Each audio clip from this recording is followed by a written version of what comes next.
بیس یا پھر مرضی پر ہے جو جتنی چاہی پڑھ لے، جتنی چاہے پڑھ لے. میں نے دنیا میں کوئی ایسی مسجد نہیں دیکھی جس میں جتنی چاہے تراویحاں پڑھی جا رہی ہوں. بعض لوگ فتویٰ تو دیتے ہیں کہ کوئی عدد متعین نہیں ہے، لیکن وہ فتویٰ مارکیٹ میں چلتا پوری دنیا میں کہیں بھی نہیں ہے. یا تو کہیں پوری 8 ہو رہی ہوتی ہیں یا کہیں پوری 20 ہو رہی ہوتی ہیں. کیونکہ جب آپ کہیں گے نا جتنی چاہو پڑھ لو، امام نے ایک دن 8 پڑھا دی، اگلے دن 12 پڑھا دی، پبلک پکڑ کے امام کو کوٹ دے گی کہ ابے تو کیونکہ مائنڈ لوگ لے کے آتے ہیں پہلے سے کہ ہم نے کتنی پڑھنی ہے، کتنی ہوں گی یہاں پہ. تو بعض فتوے صرف کچھ اسکالرز بیٹھ کے چلا دیتے ہیں مارکیٹ میں، وہ چلنے والے نہیں ہوتے، وہ خود اس پہ خود عمل نہیں کر رہے ہوتے. اہل حدیثوں کی مسجد میں جہاں بھی جائیں 8 ہی ہو رہی ہیں، حالانکہ وہ فتویٰ دیتے ہیں کہ جتنی چاہے پڑھ لو. لیکن پھر جتنی چاہے پڑھ لو تو پوری دنیا میں آپ 8 ہی کیوں پڑھ رہے ہو؟ پھر ان کو پتا ہے کہ بھائی اسپیسیفک جب تک کوئی عدد نہیں بتایا جائے گا اس وقت تک عوام کے لیے اس پر عمل کرنا ممکن نہیں ہوگا. اسی وجہ سے چاروں اماموں کا اجماع ہے جو تابعین تبع تابعین کے دور میں تھے کہ کم سے کم کتنی رکعتیں ہیں؟ 20. 3 امام کہتے ہیں 20 رکعتیں اور امام مالک کہتے ہیں 36 رکعتیں. تو اب یہ عدد متعین کیے بغیر چلنا ممکن نہیں ہے. تو چونکہ فقہا دین کو زیادہ سمجھتے ہیں نا، انہوں نے عدد متعین کیا. اور ویسے بھی تراویح خلاف قیاس ہے. نفل نماز میں اتنی ساری پبلک کو جماعت کے ذریعے اکٹھا کرنا یہ عام حالات میں جائز نہیں ہے، بدعت عمل ہے. کیونکہ اس کے جائز ہونے کی ہمارے پاس کوئی دلیل نہیں ہے. یہی وجہ ہے کہ رمضان عید کا چاند نظر آتے ہی تراویح غائب ہو جاتی ہے. اگر یہ عام نوافل کی طرح جماعت کے ساتھ جائز ہوتی تو امام صاحب کہتے یار ہم نے پورے رمضان نوافل پڑھے جماعت سے تو اب حرام تھوڑی ہو گئے، چلو آج دوبارہ پڑھ لیتے ہیں. نہ ان کو منع کیا جائے گا. کیوں؟ نبی صلی اللہ علیہ وسلم سے ثابت نہیں ہے. تو عدد بھی متعین ہے اور دن بھی متعین ہے. جیسے اگر یہ تہجد ہے تو تہجد کے تو دن بھی متعین نہیں، عدد بھی متعین نہیں ہے. تہجد تو پورے سال ہے. تو جیسے رمضان کی یہ جو تراویح ہے نا اس کے دن متعین ہے کہ صرف رمضان کی راتوں میں ہی ہوگی، اور کیفیت بھی متعین ہے کہ جماعت سے ہوگی مسجدوں میں. تو اسی طرح یہ کہنا کہ عدد متعین نہیں ہے یہ عقل سے بالاتر ہے. حضرت عمر نے یا تو 20 رکعتیں شروع کی تھی یا 8، کیونکہ 2 ہی روایتیں ملتی ہیں حضرت عمر سے، 8 والی بھی ملتی ہے 20 والی بھی. ہم کہتے ہیں اس 8 والی پر پوری روح زمین میں کہیں بھی عمل نہیں ہوا، اور اس 8 کی سند میں اضطراب ہونے کی وجہ سے ضعیف بھی ہے. بڑے بڑے محدثین نے اس کو ضعیف قرار دیا ہے. جو اسکالرز یوٹیوب پہ آ کے یہ کہتے ہیں نا کہ بالاتفاق صحیح ہے، خدا کی قسم جھوٹ بولتے ہیں. وہ اتنے دھڑلے سے آج کل جھوٹ بولا جاتا ہے نا سوسائٹی میں کہ لوگ اس کو سچ سمجھنا شروع کر دیتے ہیں اور پھر چیلنج کرتے ہیں کوئی یہ گولڈن سند ہے، کوئی 8 رکعت والی حدیث کو ضعیف نہیں ثابت کر سکتا. ہم جب کہتے ہیں کہ ہم جب حوالے پیش کرتے ہیں، میری آڈیو بیان ہے اس میں پورے میں نے حوالے پیش کیے ہیں، کتنے لوگوں نے اس کو مسترف کہہ کے، مسترف حدیث بھی ضعیف ہوتی ہے، اس کو رد کیا ہے، تو وہ اس کا جواب ہی پی جاتے ہیں. وہ چیلنج ان کے چل رہے ہیں، لوگ ان کے حوالوں سے متاثر ہیں. تو اگر وہ 8 رکعت والی حضرت عمر سے ثابت ہوتی تو اس دور میں کتنی رکعتیں مشہور چلتی؟ 8. حرم میں بھی 8 ہوتی، مسجد نبوی میں بھی 8 ہوتی، اور 1400 سال سے حرم اور مسجد نبوی میں 8 ہی چلی آ رہی ہوتی. ابو حنیفہ بھی 8 کے قائل ہوتے، امام شافعی جیسے محدث اور مجتہد بھی 8 کے قائل ہوتے، امام احمد جو امام بخاری کے استاذ ہیں وہ بھی 8 کے قائل ہوتے، امام مالک بھی 8 کے قائل ہوتے، اور عبداللہ بن مسعود بھی 8 پڑھ رہے ہوتے، اور عثمان بن عفان بھی 8 پڑھ رہے ہوتے. ہم کہتے ہیں کہیں کوئی ضعیف روایت بھی نہیں ملتی کہ عثمان بن عفان کے دور میں 8 ہوئی، حضرت علی کے دور میں 8 ہوئی. 20 والی تو بہت ساری ملتی ہے ہمیں. تو اس لیے اور تواتر عملی بھی ملتا ہے. 150-200 سال پہلے فقہا بیان کرتے ہیں کہ پوری روئے زمین پر ہمیں کوئی بھی مسجد نظر نہیں آتی. ٹریولنگ ہوتی تھی نا اس زمانے میں بھی، کہ کہیں بھی ہمیں 20 رکعت سے کم 1 رکعت مل رہی ہو. اور ویسے بھی ایک بات ہے، محدثین نے اس نماز کو تراویح کا نام دیا ہے. یہ بہت اچھی طرح سمجھو، یہ ہم نے نام نہیں دیا کہ علماء دیوبند یا حنفی یا شافی لوگوں نے. اس نماز کو تراویح کا نام کس نے دیا؟ بولو. محدثین نے. اس پہ باب جو باندھا جاتا ہے نا تراویح کا، یہ میں اور آپ نہیں، کون؟ محدثین.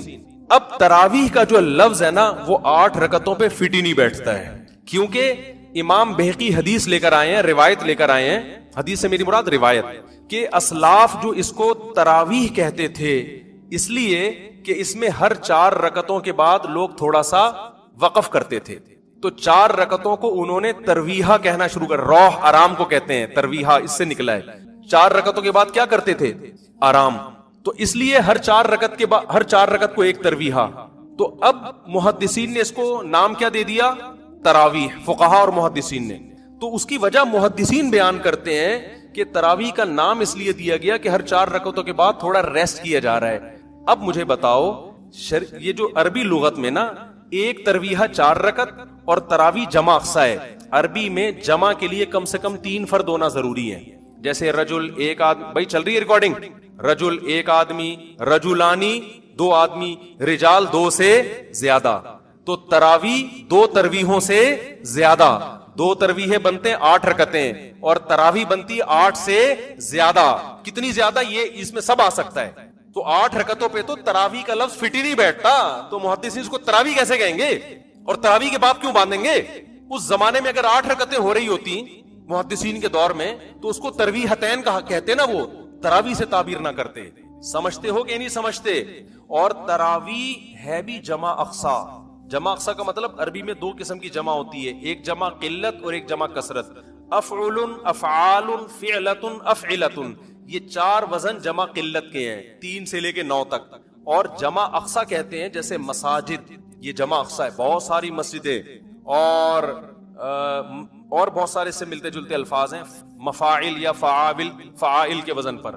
تو تراویح بھی یہ فعائل, تفاعل اس طرح کا وزن بنتا ہے.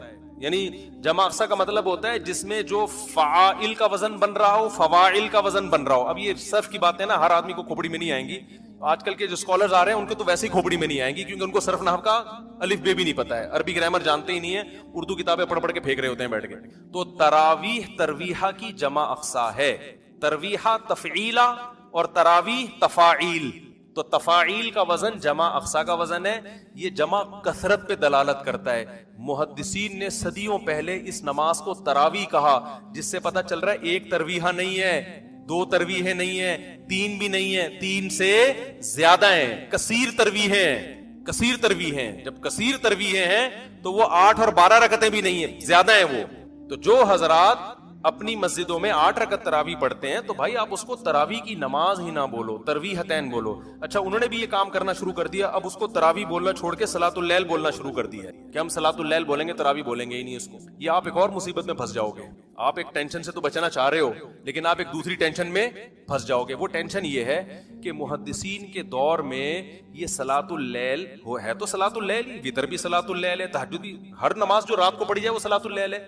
لیکن محدثین نے, یہ میں نے نہیں, ٹھیک ہے نا, محدثین اور فقہا نے اس کو الگ نام اس لیے دیا تھا یہ بتانے کے لیے کہ یہ صلاۃ اللیل عام صلاۃ اللیل جیسی نہیں ہے, اس کے کچھ احکام دوسری نمازوں سے ڈیفرنٹ ہیں. اس میں بڑی جماعت ہوگی, ایک امام کے پیچھے لوگ پڑھیں گے اور عشاء کے بعد پڑھی جائے گی یہ. جبکہ صلاۃ اللیل کب پڑھی جاتی ہے؟ جو تہجد جس کو آپ صلاۃ اللیل, وہ رات کے آخری حصے میں. تو تراویح آپ کو رات کے آخری حصے میں پڑھنی چاہیے. پھر اس میں آپ بڑی جماعت قائم نہ کریں, کیونکہ رسول اللہ صلی اللہ علیہ وسلم نے جو 3 دن رمضان میں جو نماز پڑھی ہے وہ 3 دن کے بعد آپ نے ترک کر دی تھی. تو جو نماز آپ نے ترک کی ہے وہ آپ کنٹینیو کیوں پڑھ رہے ہو رمضان میں؟ بھائی کیا دلیل ہے آپ کے پاس؟ آپ کہتے ہو حضرت عمر نے شروع کی ہے, تو حضرت عمر نے جو شروع کی ہے اس کو محدثین نے تراویح کہا ہے. صلاۃ اللیل تو ہے وہ, لیکن اس کو الگ سے بھی ایک نام دیا ہے. اور تراویح کا لفظ 8 رکعتوں پہ صادق نہیں آتا. اس کا مطلب حضرت عمر نے 8 پڑھی نہیں تھی, 8 سے زیادہ پڑھی ہیں. اور پھر پوری روئے زمین پہ جو پڑھی گئی ہیں, ان تمام باتوں کا کسی کے پاس کوئی جواب نہیں ہے. بعض لوگ کہتے ہیں بخاری کی حدیث ہے کہ نبی صلی اللہ علیہ وسلم رمضان اور غیر رمضان میں 8 سے زیادہ نہیں پڑھتے تھے. بخاری ہی کی دوسری حدیث بھی ہے جس میں حضرت عائشہ فرماتی ہیں کہ نبی صلی اللہ علیہ وسلم رمضان میں زیادہ عبادت کیا کرتے تھے رات میں, اور رمضان کے غیر میں کم کرتے تھے. یزید فی رمضان ما لا یزید فی غیرہ. یہ کیا بات ہے کہ آپ وہ حدیث تو لے رہے ہو جس میں آتا ہے کہ 8 پڑھتے تھے رمضان غیر رمضان میں, بخاری ہی کی دوسری حدیث جس میں آتا ہے رمضان میں رکعتوں کی تعداد زیادہ ہوتی تھی, اس کو آپ فوکس نہیں کر رہے. آپ اس حدیث سے, بخاری ہی کی حدیث سے پتہ چلتا ہے رمضان میں اگر 8 تھی, غیر رمضان میں 8 تھی, تو رمضان میں 8 سے زیادہ تھیں. تو یہ حدیث بھی بخاری کی مضطرب ہے. حضرت عائشہ کا بیان میں اضطراب ہے. حدیث کی سند ٹھیک ہوتی ہے بعض دفعہ, لیکن سند صحیح ہونے کے باوجود جب 2 حدیثوں میں ٹکراؤ ہوتا ہے تو وہ حدیث قابل استدلال نہیں رہتی.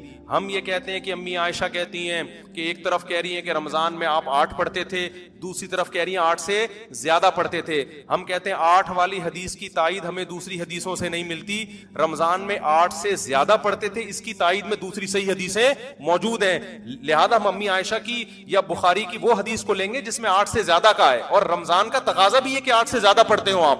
تو حرمین کا تواتر دیکھ لو صدیوں سے, پوری امت کا تواتر دیکھ لو, وہ سارا آپ نے ایک طرف رکھ دیا اور 8 کو پکڑ کے آپ بیٹھ گئے جس پہ تراویح کا لفظ ہی فٹ نہیں بیٹھتا. اور آخری بات یہ, بعض لوگ کہتے ہیں امام احمد بن حنبل نے ترمذی میں نقل کیا ہے کہ تراویح کی کوئی تعداد متعین نہیں ہے. ترمذی میں امام احمد بن حنبل کا قول امام ترمذی نے نقل کیا, لیکن یاد رکھو امام ترمذی کی جو اپنے شاگردوں کی کتابیں ہیں نا, جو فقہ میں ان کے شاگرد ہیں, اس میں امام احمد بن حنبل نے 20 رکعت کو ترجیح دی. لہذا کوئی اس حوالے سے آپ کو دھوکہ نہ دے. ترمذی کا حوالہ پیش کیا جاتا ہے کہ امام احمد کہتے ہیں اس بارے میں کچھ بھی منقول نہیں ہے, یعنی مختلف تعداد منقول. دوبارہ بتاتا ہوں, دیکھو امام ترمذی نے جب تراویح کے باب کے تحت احادیث ذکر کی ہے نا, تو اس کے نیچے امام احمد بن حنبل کا قول نقل کیا ہے کہ اس بارے میں یقینی طور پر کوئی عدد ثابت نہیں ہے, جو بھی تعداد منقول ہے ان میں سے کسی کو بھی اختیار کیا جا سکتا. جبکہ میں کیا دعویٰ کر رہا ہوں, امام احمد بن حنبل کے نزدیک کتنی رکعتیں افضل ہیں؟ 20 رکعتیں. تو کوئی یہ حوالہ دے کے آپ کو کنفیوز کر سکتا ہے. تو خوب سمجھ لیں, جب کسی مجتہد سے 2 مختلف قول منقول ہوتے ہیں, ایک قول ان لوگوں سے جو فقہ میں ان کے شاگرد ہیں اور ایک قول جو حدیث میں شاگرد ہیں, تو مسائل میں اس قول کو ترجیح ہوتی ہے جو فقہ میں ان کے شاگرد, کیونکہ وہ قانون بیان کر رہے ہیں. امام احمد بن حنبل کی جو فقہ کی کتابیں ہیں جس میں امام احمد بن حنبل کا فتویٰ نقل کیا گیا ہے, جو ان کے جتنے شاگرد ہیں جس کو فقہ حنبلی کہا جاتا ہے, وہ سب اس پر متفق ہیں کہ امام احمد بن حنبل کے نزدیک کتنی رکعتیں ہیں؟ 20 رکعتیں. تو وہ زیادہ اس ترجیح ہے. دوسری بات یہ کہ امام ترمذی نے جو امام احمد بن حنبل کا قول نقل کیا کہ ان کی نظر میں کوئی تعداد متعین نہیں ہے, اس سے بھی 8 پھر بھی مراد نہیں ہے, کیونکہ امام ترمذی نے جو روایت پیش کی 16 رکعتوں والی, 20 رکعتوں والی اور 20 سے بھی زیادہ رکعتوں والی, تو وہ ان میں ترجیح دے رہے ہیں کہ یہ سب ثابت ہے. 8 کی امام ترمذی نے کوئی حدیث نقل کی نہیں ہے, تو 8 تو پھر بھی امام احمد بن حنبل کے 8 کا تو امام احمد بن حنبل تذکرہ ہی نہیں کر رہے ہیں. نہیں آ رہی بات میرا خیال ہے. تو یہ ایک خالصتاً علمی ٹاپک ہے. میرا اس پر ایک آڈیو بیان موجود ہے, تراویح پوری سندیں پڑھ کے میں نے اس کی تحقیق کی ہے. اور یہ بھی یاد رکھو, آج کل بعض اسکالرز گڑبڑ یہ کرتے ہیں, یہ بہت ہو رہا ہے یوٹیوب پہ, یہ منجن بہت بک رہا ہے. ایک حدیث ہوگی, بیان کرنے والا بھی صحابی ایک, اس سے بھی نقل کرنے والا ایک, وہ حدیث مختلف کتابوں میں ہے. تو پتہ ہے کیا کہتے ہیں, 6 حدیثیں اس بارے میں کتنی حدیثیں ہیں؟ ابے بھائی 6 حدیثیں نہیں ہیں, ایک حدیث ہے. اس حدیث کو مختلف محدثین نے لیا ہے. یہ منجن بڑا بک رہا ہے یوٹیوب پہ.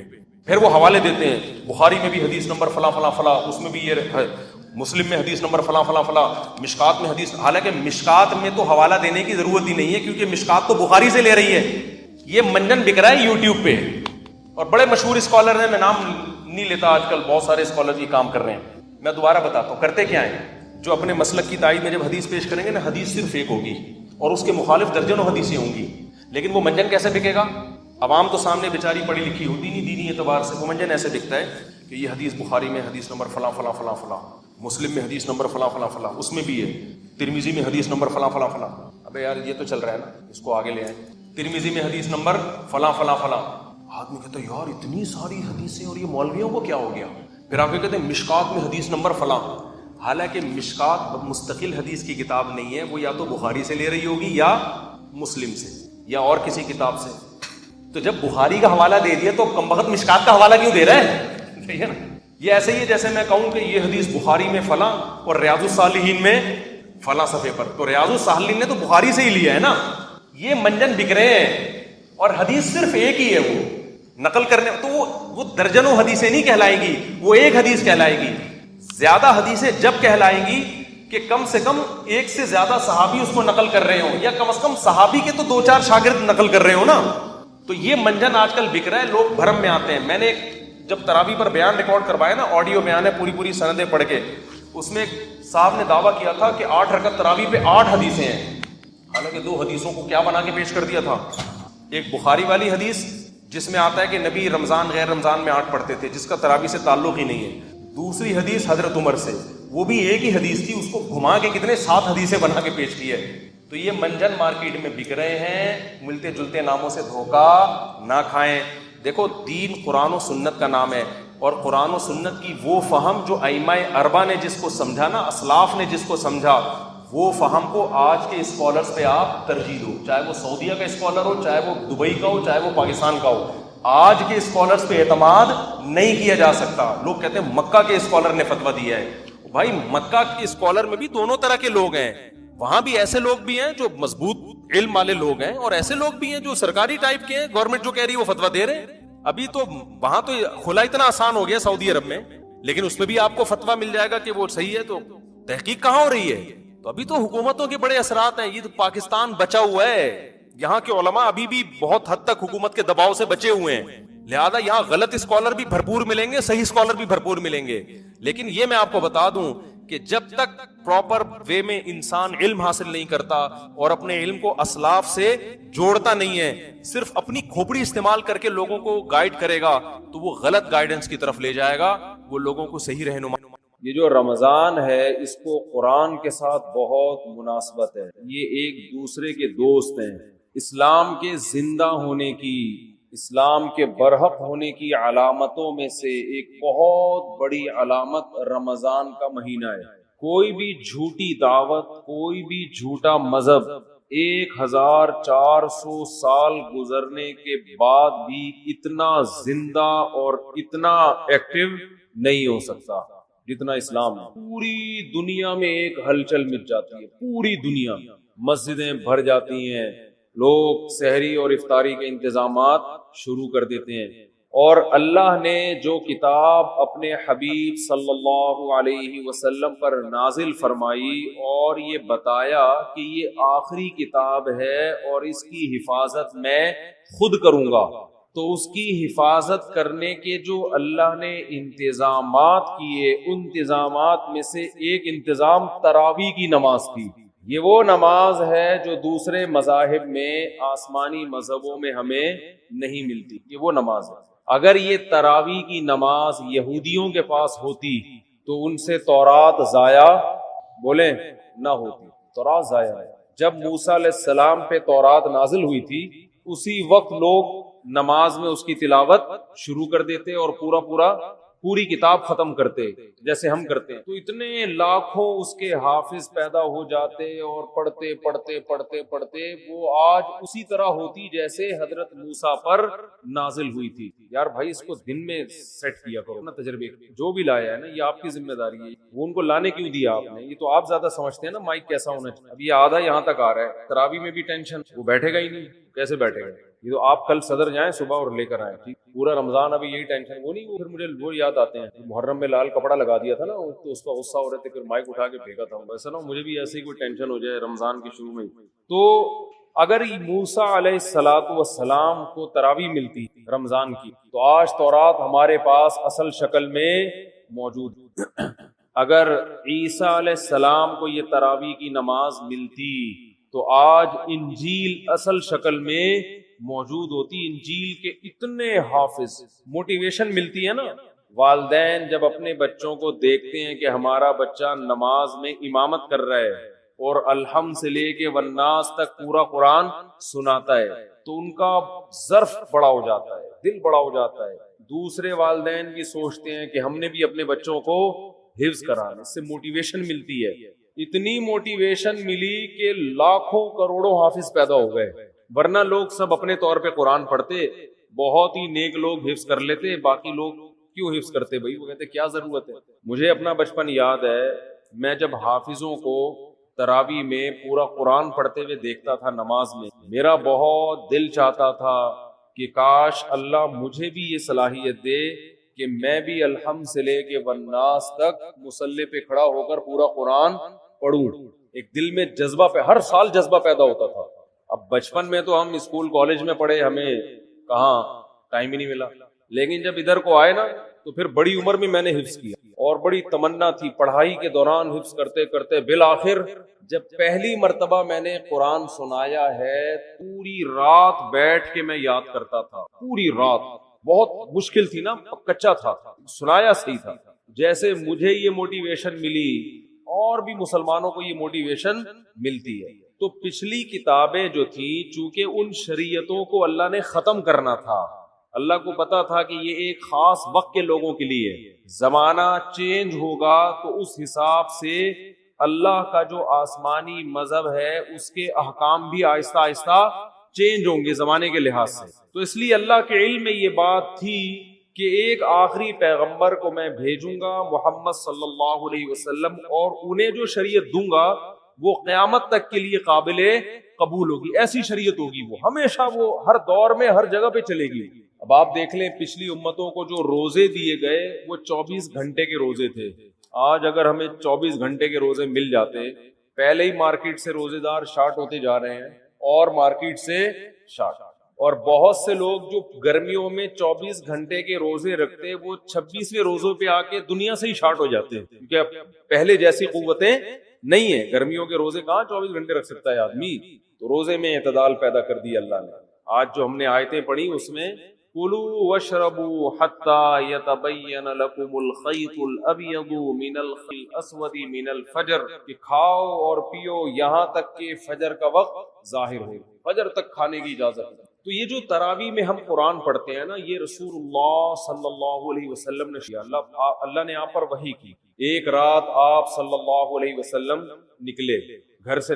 نبی صلی اللہ علیہ وسلم تہجد اپنے گھر پہ پڑھا کرتے تھے, مسجد میں جا کے نہیں پڑھتے تھے, حالانکہ گھر اور مسجد ساتھ ساتھ ملے ہوئے تھے, لیکن آپ صلی اللہ علیہ وسلم مسجد میں تشریف لے گئے. صحابہ کو اندازہ ہوا کہ جب نبی مسجد میں آ رہے ہیں اس کا مطلب سب کو دعوت دی جا رہی ہے کہ جماعت سے نماز ہوگی. یہ اس کی سائن اور اس کی علامت تھی, کیونکہ نوافل آپ صلی اللہ علیہ وسلم گھر میں اکیلے پڑھا کرتے تھے, اور تہجد میں کبھی کبھار 2-4 صحابہ ساتھ ہو گئے, زیادہ تعداد آپ کے ساتھ تہجد میں شریک نہیں ہوتی. اسی وجہ سے فقہا نے لکھا ہے کہ نفل نمازوں میں 3-4 سے زیادہ افراد کی جماعت یہ شریعت میں پسندیدہ نہیں ہے.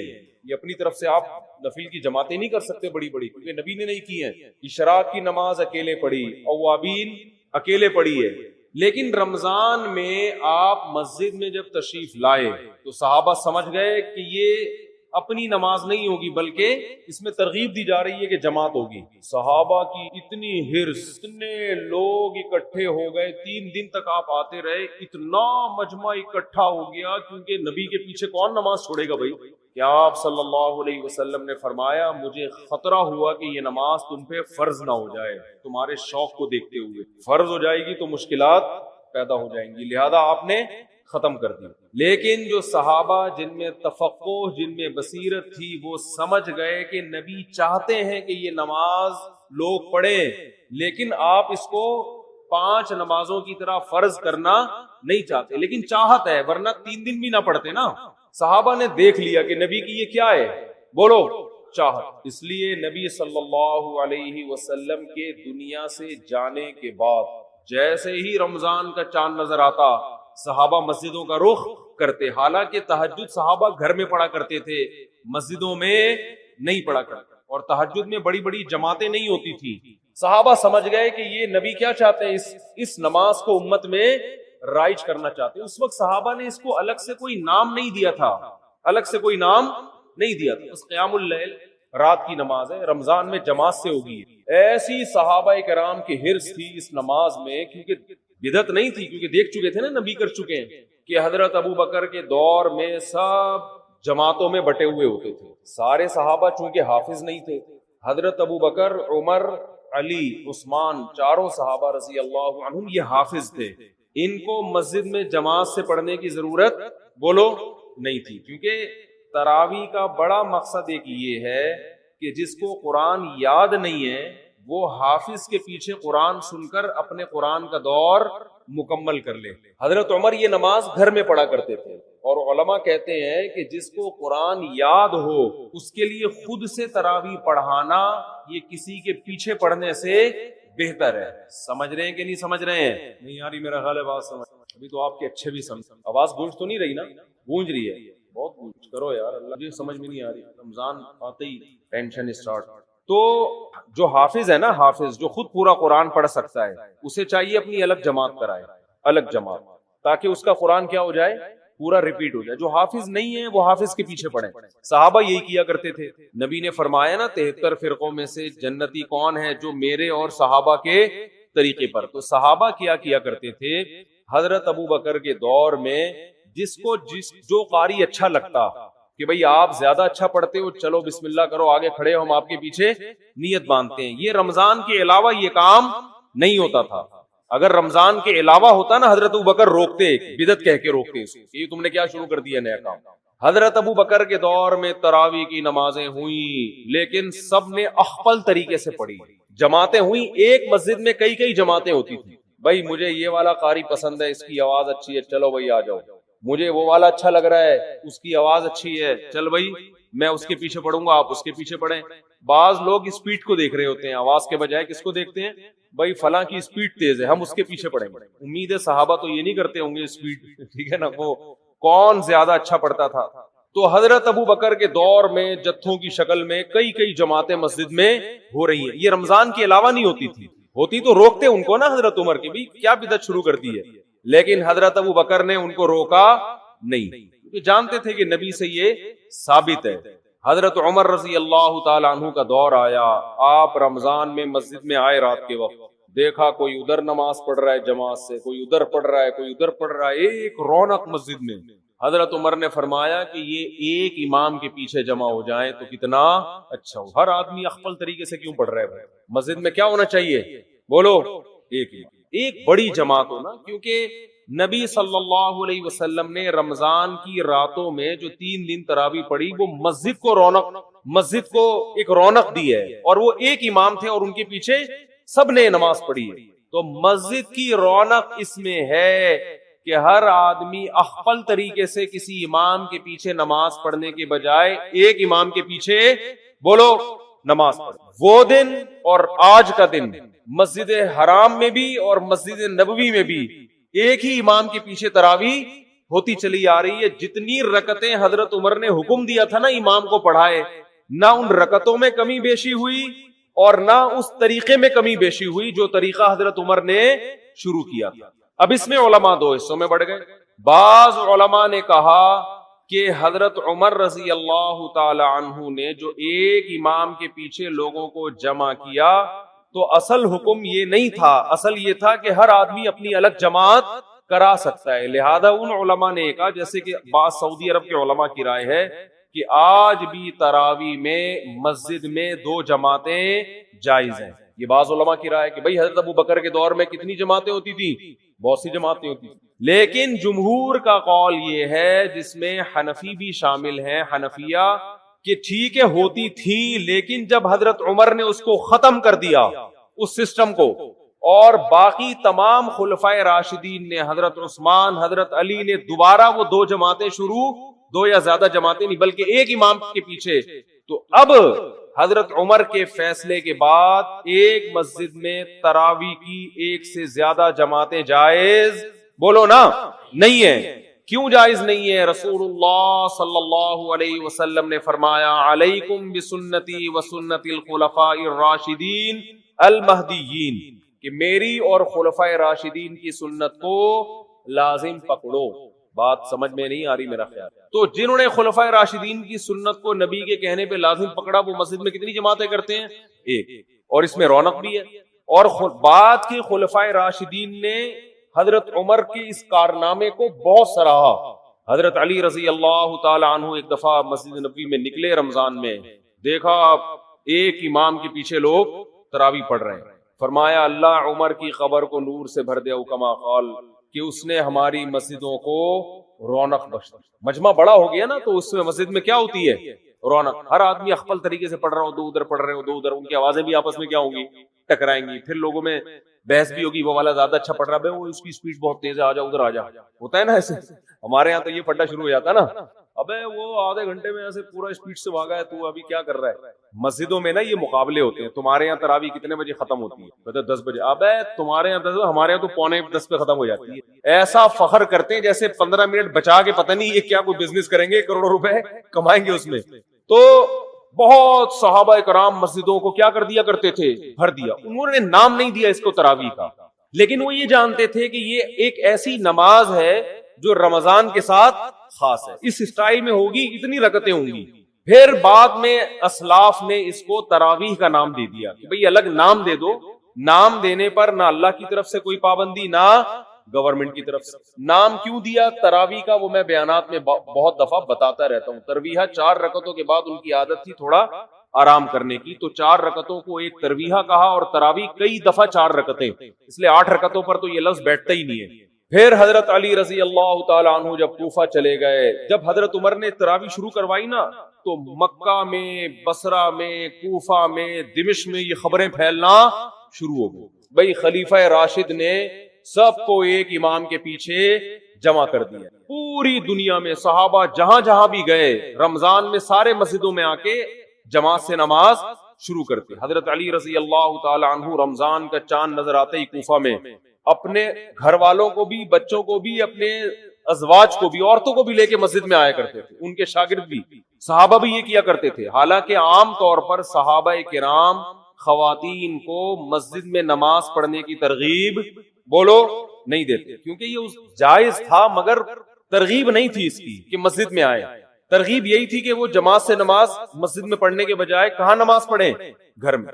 لیکن ہم اسلاف میں یہ دیکھتے ہیں کہ تراویح کی نمازوں میں اسلاف میں ہمیں یہ عمل ملتا ہے کہ وہ اپنی عورتوں کو بھی مسجد میں لایا کرتے تھے. بعض لوگ اس پر اشکال کرتے ہیں، عورتوں کے ساتھ بچے بھی ہوتے ہیں اور شور کرتے ہیں، وہ یوں کرتے ہیں. آج بھی کچھ شکایتیں آئی ہیں. انتظامیہ کا جو بھی فیصلہ ہوگا وہ آپ کو کل سنا دیا جائے گا کہ خواتین کو لانے کی یہاں اجازت ہے یا نہیں ہے. وہ انتظامیہ کے کندھے پہ رکھ کے میں بندوق چلاؤں گا. ان کا کہنا یہ ہے کہ بھئی وہ عورتوں کے ساتھ بچے آتے ہیں، شور کرتے ہیں، تو لہذا وہ کل نہ آئیں خواتین. ہمارے یہاں تو آج تراویح میں آئی ہیں نا، تو کل سے نہ آئیں. انتظامیہ کا یہ قول ہے، ٹھیک ہے نا.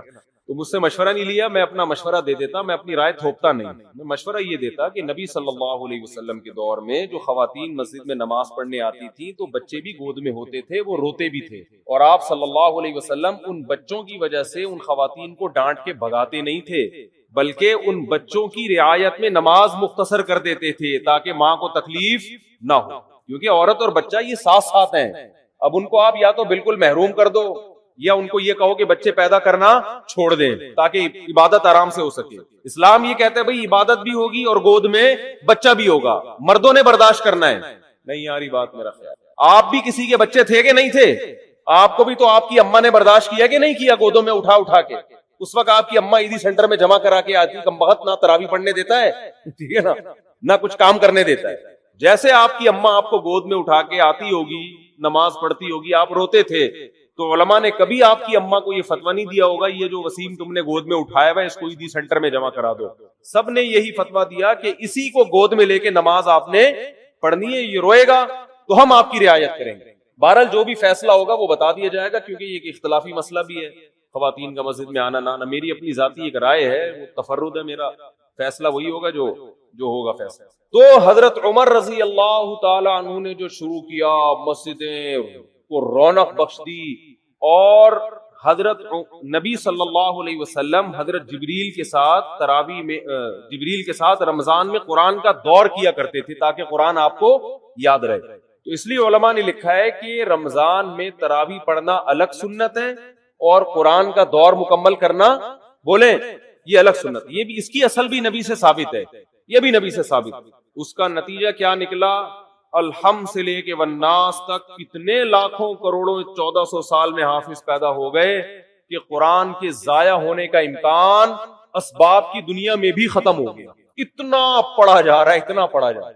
آج دیکھو، کل بلکہ جیسے ہی چاند نظر آیا ہوگا پوری دنیا میں مسجدیں آباد ہوئی کہ نہیں، حرم میں، اور پوری دنیا میں قرآن پڑھنا شروع. دنیا میں کوئی کتاب ایسی ہے جس کو اللہ نے اتنی عزت دی؟ تو میرا مائک صحیح نہیں ہے، مجھے آج بولنے میں بڑی تکلیف ہو رہی ہے. کل تک صحیح نہیں ہوا تو آپ خراب ہو جاؤ گے. بتاؤ، کل تک اگر مائک صحیح نہیں ہوا تو مائک ٹھیک ہو یا نہ ہو یہ خراب ہو جائے گا. آپ نوٹ کر لیں، ٹھیک ہے نا. تو جب چیخنا پڑتا ہے نا تو میرے پھر دماغ پہ زور نہیں ہوتا کہ کیا بولنا ہے، پھر گلے پہ زیادہ زور ہوتا ہے. جب انسان کمفرٹ ہو کے بات کرتا ہے نا تو اس کے دل میں نکات بھی آتے ہیں، زبان بھی کھلتی ہے، علمی باتیں بھی ہوتی ہیں، نصیحت کی باتیں بھی ہوتی ہیں. اور آواز ہی نہ آ رہی ہو، چیخنے پہ زیادہ زور لگا ہوا ہو تو ساری انرجی تو چیخنے پہ خرچ ہو گئی نا، سوچنے پہ تو خرچ ہی نہیں ہو رہی. تو بغیر سوچے جب کوئی بولے گا ڈھنگ کی بات کرے گا، وہ کہاں کرے گا ڈھنگ کی بات؟ تو ابھی میں بغیر سوچے بول رہا ہوں. خیر پھر بھی کوشش کر رہا ہوں سوچ کے بولوں. تو بات آج تھوڑا مختصر بیان کر لیتے ہیں. تو یہ دنیا کی واحد کتاب ہے جسے اللہ نے اتنی عزت دی ہے، اتنی عزت دی ہے کہ آج بھی دنیا میں کسی کتاب کو اس کا 1000واں حصہ بھی عزت نہیں ملی. 1000واں حصہ بھی. آج اگر کوئی غیر مسلم پوچھتا ہے کہ تمہارے پاس کیا دلیل ہے کہ یہ اللہ کا کلام ہے، ہم اسے کہتے ہیں بتاؤ قرآن مجید کی جو عربی ہے نا، یہ 1400 سال پرانی زبان ہے.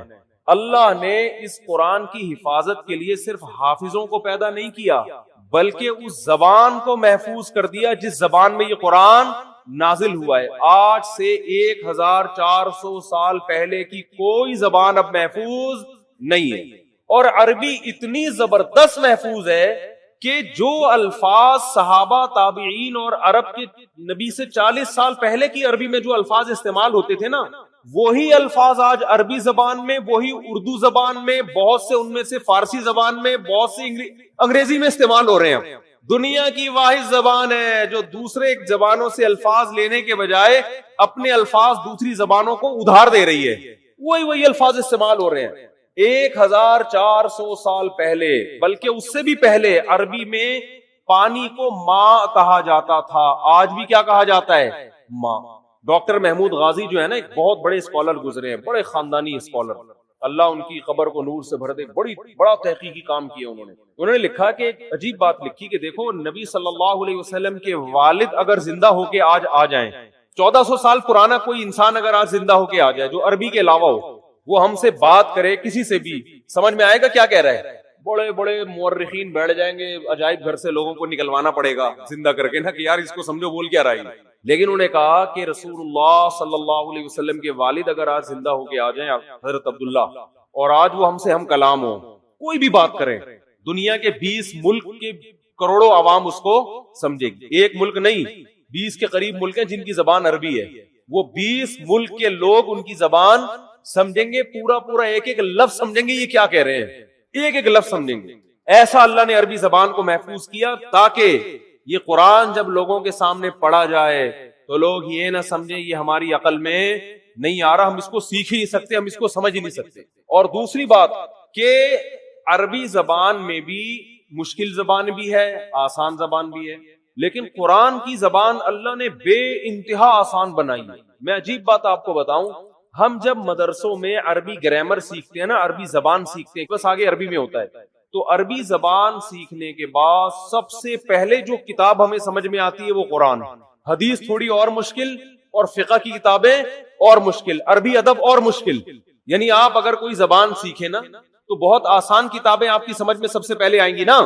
ارے آپ نے انگلش سیکھی, ابھی تازہ سیکھی ہے, تو انگلش کی جو پہلی کتاب ہے وہ تو سمجھ میں آئے گی, دوسری جماعت کی کتاب آسانی سے سمجھ میں نہیں آئے گی, کیونکہ آپ نے جمعہ 8 دن تو ابھی انگلش سیکھی ہے آپ نے, تو سب سے آسان کتاب سمجھ میں آ جائے گی آپ کے. تو قرآن اتنی آسان عربی ہے قرآن مجید کی کہ عربی سیکھنے والا طالب علم سب سے پہلے کون سی چیز سیکھتا ہے, کون سی کتاب سمجھتا ہے؟ قرآن مجید. کتنا آسان. الحمدللہ رب العالمین, تمام تعریفیں اس اللہ کے لیے جو تمام جہانوں کا پالنے والا رب. یہ سارے الفاظ اردو میں یوز ہو رہے ہیں. حمد و ثنا ہے کہ نہیں ہے؟ للہ, اللہ کو بولتے ہیں. رب العالمین, رب عالمین کا معنی سارے جہاں. الرحمن, بڑا مہربان. الرحیم, بہت رحم کرنے والا. رحمان رحیم اردو میں استعمال ہونے کے نہیں ہو رہے, بہت ساری زبانوں میں استعمال ہو رہے ہیں یہ. ارض کسے کہتے ہیں عربی میں؟ زمین کو. انگلش میں کسے کہتے ہیں؟ زمین کو کیا کہتے ہیں؟ ارتھ. یہ عربی سے آیا ہے انگلش میں, اور بہت سے الفاظ عربی سے انگلش میں گئے ہیں. ایسی زبان کہ وہ تو محفوظ ہے ہی, اس نے دوسری زبانوں پہ اپنا اثر ڈال دیا, دوسری زبانوں کا اثر قبول نہیں کیا اسے, ورنہ زبان دوسری زبان کا اثر قبول کر کے تبدیل ہو جاتی ہے. ایسی خاندانی زبان اللہ نے بنایا عربی کو, قرآن کی وجہ سے محفوظ کیا. الرحمن الرحیم, مالکی, مالک کا لفظ اردو میں استعمال ہوتا ہے, مالک کا معنی مالک. یوم الدین, یوم کسے کہتے ہیں؟ دن کو کہتے ہیں نا, یوم سیاہ. الدین, روز جزا. ایاک نعبد, نعبد عبادت سے نکلا ہے, عبادت کا لفظ اردو میں نعبدو بنا دیا نا اس کو, عبادت کا لفظ استعمال ہوتا ہے. تو ایسی زبان کہ اتنی صاف ستھری, اور ایسی. ایک انگریز نے یہ بات لکھی ہے, بڑی خاندانی بات, اس کو نوٹ کر لیں. اس نے یہ کہا ہے, گورے کی بات ہے, مجھے موقع ملا میں اس کا حوالہ پیش کروں گا, کہ اگر کوئی شخص یہ چاہتا ہے کہ لوگ اس کی تحقیق سے 1000 سال بعد بھی اس طرح فائدہ اٹھائیں جیسے آج اٹھا رہے ہیں, تو وہ کتاب اگر لکھنا چاہتا ہے تو ایسی کتاب میں اس کے لیے عربی کے علاوہ اس کے پاس کوئی آپشن نہیں آ رہی بات. یعنی آپ یہ چاہتے ہیں نا کہ آپ کی کتاب 1000 سال بعد بھی لوگ سمجھیں, تو عربی زبان کے علاوہ کسی اور کتاب میں آپ ایسی کتاب, کسی اور زبان میں آپ ایسی کتاب نہیں لکھ سکتے. اور یہ بالکل صحیح کہا انگریز نے. اس نے یہ بات کی ہے کہ عربی میں 1000 سال پہلے کی جو کتابیں ہیں نا جو لکھی گئی ہیں, 1200 سال پہلے جو کتابیں لکھی گئی ہیں, چاہے وہ سائنس کے موضوع پر ہوں, چاہے وہ دین کے موضوع پر ہوں, چاہے وہ فزکس کے موضوع پر ہو, جو مسلمان سائنسدان ہے, البیرونی نہیں تھا فلکیات, ماہر فلکیات تھا 800 سال پہلے البیرونی. اس نے کرو ٹریگنومیٹری کی بنیاد رکھی ہے. جتنی کرو ٹریگنومیٹری ہے نا آج گورے جو استعمال کرتے ہیں, یہ ساری البیرونی سائنسدان کی ایکویشنز ہیں. تو ہمارے شیخ حضرت مفتی رشید احمد صاحب نے البیرونی کی کتابیں پڑھ کے کرو ٹریگنومیٹری سیکھی ہے, اور پوری کیلکولیشن کرنا یہاں بیٹھے بیٹھے قبلہ کہاں ہے, اور جو کرو ٹریگنومیٹری بہت مشکل ہوتی ہے اس کی ایکویشنز. تو وہ 700 سال پہلے کے سائنسدان کی کتاب پڑھ کے انہوں نے عربی وہ ٹریگنومیٹری سیکھی ہے. لیکن 700 سال پہلے انگلش میں لکھی ہوئی کوئی کتاب آج سمجھ میں آ سکتی ہے کیا؟ پتہ نہیں اس وقت انگلش تھی بھی کہ نہیں تھی, کوئی اور زبان ہوگی جو بعد میں جا کے انگلش میں کنورٹ ہوئی ہے. حتیٰ کہ گوروں نے جو 150-200 سال پہلے انگلش میں کتابیں لکھی ہیں, آج انگلش سیکھنے والے جو انگلش جاننے والے لوگ ہیں ان کو 150-200 سال پرانی انگلش سمجھنے میں اچھی خاصی مشکل ہوتی ہے, اور 100 سال کے بعد وہ ان کی عقل سے بالکل اوپر کی چیزیں ہو جائیں گی. کیا خاندانی زبان ہے یار. اس نے کہا کہ بھئی آپ نے عربی میں جو 1000 سال پہلے کی کتابیں, ہم قدوری جو پڑھتے ہیں نا فقہ کی کتاب, وہ تقریباً 1100 سال پرانی کتاب ہے, لیکن طالب علم بڑے آرام سے پڑھتا ہے. تاریخ کی جو کتابیں عربی میں لکھی گئی ہیں 1300 سال پہلے کی کتابیں ہیں. 1300 سال پہلے بھی جو ہے نا جو ہسٹری لکھی گئی ہے جو 100 سال کے کام ہوئے تھے. محمد ابن اسحاق مشہور مورخ ہے, وہ تقریباً 1300 سال پہلے کتابیں لکھ کر گیا تاریخ کی. غزوہ بدر, غزوہ احد, یہ ہوا, پھر وہ تو بہت قریبی زمانہ تھا نا نبی کے دور کا. وہ کتابیں آج ایسے سمجھ میں آتی ہے 2 اور 2 4 کی طرح. تو بتاؤ 1300 سال پرانی کوئی زبان ہے جو آج سمجھ میں آئے؟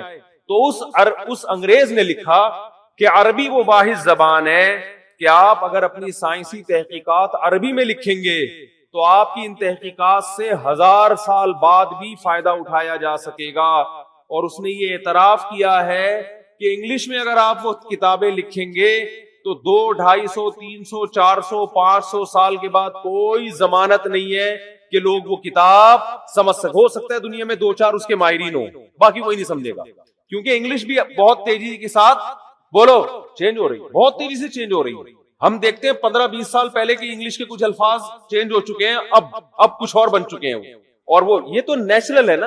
اردو کتنی چینج ہو چکی ہے. آپ مرزا غالب کو لے کر آئے, سمجھ میں آئے گا کیا بول رہے ہو بھائی؟ پہلے اس نے مس کہا, پھر تک کہا, پھر بل کہا, اس طرح ظالم نے مستقبل کے ٹکڑے کر دیے. یہ تو چلو سمجھ میں آ رہا ہے. انگشت بدندہ رہ گیا میں. مرزا غالب تو اس طرح کی باتیں کیا کرتے تھے نا, نہیں سمجھ میں. اور 100 سال کے بعد یہ ہمارے جتنے یوٹیوب پہ بیان چل رہے ہیں نا کسی کی کھوپڑی میں, لوگ بولیں گے 100 سال پہلے مفتی طارق مسعود گزرے تھے, کیا کہہ رہے ہیں؟ لوگ کہیں گے یار اتنی گاڑی اردو, استغفر اللہ. اس وقت اردو آدھی اردو ہوگی, آدھی انگلش ہوگی, آدھی کچھ اور مل کے, پتہ نہیں یہ باقی رہ گیا یا کوئی نئی زبان بن چکی. یہ معجزہ ہے قرآن کا کہ اللہ نے اپنے کلام کو محفوظ کرنے کے لیے ایک قوم کے کلام کو محفوظ کر دیا. اللہ نے کہا تم وہ خوش قسمت ہو کہ تمہاری زبان میں قرآن نازل کر رہا ہوں, تمہارے اندر صلاحیت ہو یا نہ ہو, لیکن تمہاری زبان کو میں کیا کر دوں گا, ہمیشہ کے لیے محفوظ. تو آج وہی قرآن الحمد سے لے کے شروع کیا جاتا ہے اور والناس پہ ختم. اور عزت کتنی دی اللہ نے اس کتاب کو. چند باتیں کر کے بس بیان ختم کرتا ہوں. آج مائک ٹھیک نہیں ہے, چیخنا بہت پڑ رہا ہے, کھوپڑی گھومتی ہے پھر. کہ دنیا میں کوئی کتاب ہے جس کے ٹائٹل پہ رائٹر کا نام لکھا ہوا نہ ہو ہے بھائی. ہر کتاب کے ٹائٹل پہ کیا ہوتا ہے, رائٹر کا نام. حتیٰ کہ بائبل پر بھی رائٹر کا نام لکھا ہوا ہوتا ہے. قرآن وہ واحد کتاب ہے جس کے ٹائٹل پہ رائٹر کا نام بولو نہیں ہے. اس لیے کہ اس کا رائٹر کون ہے, اور رائٹر بھی نہیں ہے اللہ. اللہ متکلم ہے. اللہ نے یہ لکھی نہیں ہے, اللہ نے کلام کیا. یہ اور عزت دے دی اللہ نے اس کو. کلام کیا, جبریل سے کلام کیا, اور جبریل کے ذریعے اپنا کلام نبی کے قلب پہ نازل کیا. ایسا اللہ جب کلام کرتا تھا نا ہمارے نبی صلی اللہ علیہ وسلم کے قلب پہ, اس کلام کو جو اللہ کی ذات سے نکلا ہوا کلام, اس کو جب ہمارے نبی کے دل پہ نازل کرتا تھا, آپ صلی اللہ علیہ وسلم کو شدید سردی میں سخت ترین پسینہ آتا تھا. آج جو ہم نے آیت پڑھی ہے نا کہ کلوا واشربوا حتى يتبين لكم الخيط الابيض من الخيط الاسود من الفجر. پہلے یہ آیت نازل ہوئی کہ تم صبح سحری کے وقت تک کھا سکتے ہو جب تک سفید دھاگا کالے دھاگے سے جدا نہ ہو جائے. اصل میں اللہ تعالیٰ یہ بتا رہے تھے کہ اتنی روشنی ہو جائے کہ سفید اور کالے دھاگے میں فرق تمہیں نظر آنا شروع ہو جائے. یہ جب ہوتا ہے جب مشرق کی طرف سورج کی روشنی ایسے لمبائی میں پھیلنا شروع ہوتی ہے.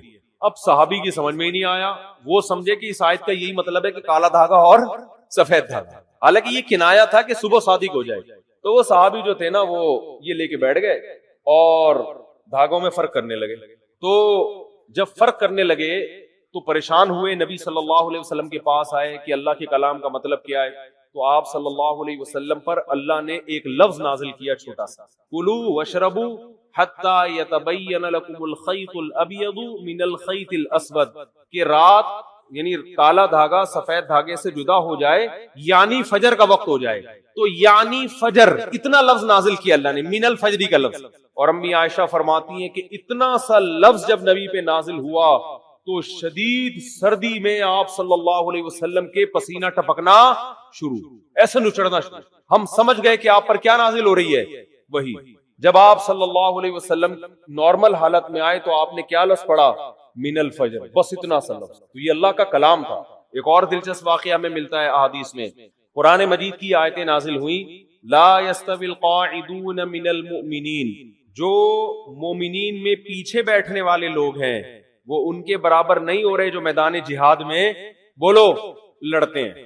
پیچھے بیٹھنے والے آگے میدان جہاد میں لڑنے والوں کے برابر, بولتے کیوں نہیں یار, کیا ہو گیا, نہیں ہے. وہ لڑ رہے ہیں میدان میں, قربانیاں دے رہے ہیں, تم یہاں پیچھے بیٹھے ہوئے ہو. ٹھیک ہے تم نماز پڑھ رہے ہو, زکات دے رہے ہو, عبادت کر رہے ہو, لیکن ان سے ایسا تھوڑی ہوا. تو ہاتھ ضائع ہونے کا خطرہ, آنکھیں ضائع ہونے کا خطرہ, شہادت کا خطرہ, گرفتاری کا خطرہ, وہ 10 خطرے مول رہے ہیں. تو تم کیسے سمجھتے ہو کہ تم ان کے برابر ہو سکتے ہو؟ اب بعض صحابہ معذور تھے, ان کا جذبہ تھا میدان جہاد میں لڑنے کا, لیکن معذوری کی وجہ سے ان کو نبی جانے کی پرمیشن نہیں دیتے. وہ اتنے غمزدہ ہوتے کہ روتے تھے کہ کاش اللہ ہمیں صحت دیتا, ہم بھی جا کے لڑتے. اب جب یہ آیتیں نازل ہوئی تو ان کا دل تو اور بیٹھ گیا کہ بھئی ہمارا تو بالکل انہی کی طرح لڑنے کا جذبہ ہے, ہمارے بازوؤں میں طاقت نہیں, ہمارے کسی کوئی نابینا تھے, کوئی بیچارے معذور تھے پاؤں سے, کوئی اپاہج تھے, تو ہمیں تو نبی روکتے ہیں, ورنہ ہمارا تو جذبہ ہے. اور اللہ نے کہا کہ تم ان کے برابر نہیں ہو سکتے, جبکہ ہم تو روتے ہیں یہاں بیٹھ کے, کاش ہمیں بھی وہاں جانے کا موقع ملتا. تو جب یہ نبی صلی اللہ علیہ وسلم کے سامنے صحابہ نے اشکال کیا نا, تو ایک صحابی فرماتے ہیں کہ آپ صلی اللہ علیہ وسلم کی ران مبارک میری ران پر تھی, ران مبارک میری ران پر تھی. کہتے ہیں کہ میں نے دیکھا نبی پر وحی کے آثار ظاہر ہونا. صحابہ گئے نبی کی خدمت میں, یا رسول اللہ ہم تو معذور ہیں, اور اللہ کہہ رہا ہے لا یستوی القاعدون من المؤمنین والمجاہدون فی سبیل اللہ, پیچھے بیٹھنے والے اللہ کی راہ میں جہاد کرنے والوں کے برابر نہیں ہیں. تو ہم تو شوق سے تھوڑی پیچھے بیٹھے ہیں. تو صحابی کہتے ہیں کہ نبی صلی اللہ علیہ وسلم کی ران مبارک کو میں نے دیکھا, اتنی وزنی ہو گئی کہ مجھے لگا کہ میری ٹانگ چٹخ کے پچک جائے گی, ہڈی ٹوٹ جائے گی اس کی, اتنی بھاری ران ہو گئی آپ صلی اللہ علیہ وسلم. اور آپ پر ایسے کپ کپی کے آثار, تھوڑی دیر میں آپ صلی اللہ علیہ وسلم کا جسم ہلکا ہو گیا. اور آپ نے ایک لفظ کی تلاوت کی, غیر اولی الضرر, بشرطے کہ ان کو کوئی مجبوری, بولو نا یار, یہ اردو میں تو بڑا لمبا لفظ ہو گیا, بشرطے کہ ان کو کوئی مجبوری نہ ہو. آواز نہیں آ رہی مجھے, کون سا جاری ہے, میرا بھی کھوپڑی خراب ہو رہی ہے, آواز نہیں آ رہی, ان کو تصویر پہ گزارا کریں. تو غیر اولی الضرر, بشرطے کہ ان کو ضرر نہ ہو. اردو میں تو یہ لفظ بہت لمبا ہے, عربی میں غیر اولی الضرر, بس اتنا سا لفظ نازل ہوا ہے اللہ کی طرف سے. اور صحابی کہتے ہیں اتنا جسم بوجھل ہو گیا کہ میری ٹانگ مجھے قریب تھا کہ ٹوٹ کے چٹک کے پچک جائے گی.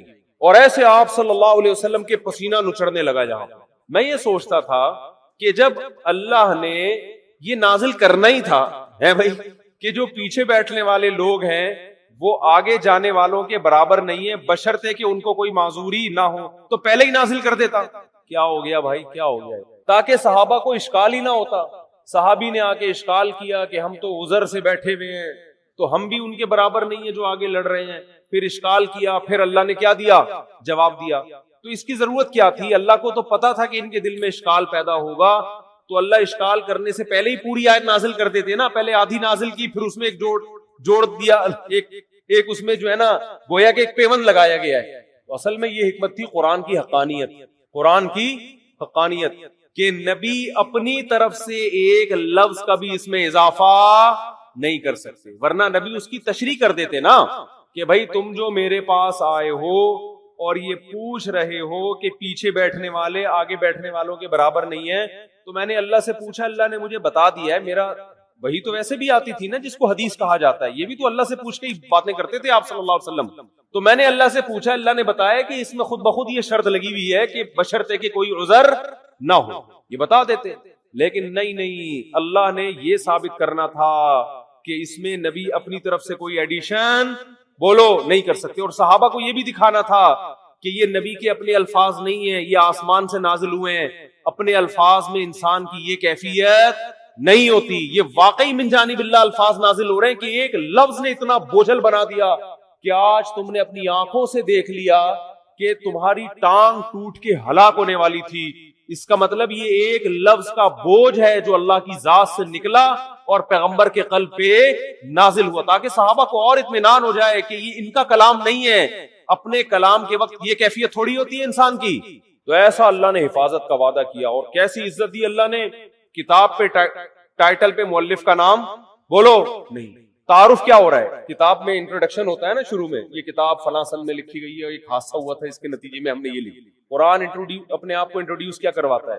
ذالک الکتاب، اے لوگو یہ کتاب ہے.